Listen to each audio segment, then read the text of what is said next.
Ons Suid-Afrikaners is so gewoond om te sê, sien is glo. Ek is Rikus Engelbreg. Ek is 59 jaar oud. En ek is op soek na daardie ekstra inkomste om my pensioen aan te vul. Nou, ek was gereeld op TikTok.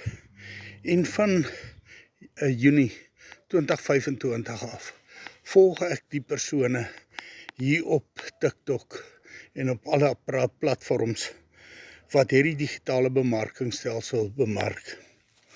Wel, ek gaan vir jou vertel, dit is sien is glo. Dit is absoluut die waarheid. Dit is nie 'n scam nie.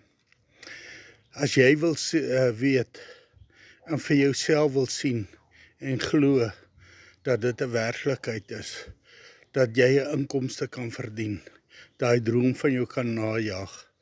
WhatsApp vir my die woord glo na die nommer op die skerm en ek stuur vir jou gratis video en 'n PDF sodat jy kan sien en lees en glo dat dit nie 'n scam is nie.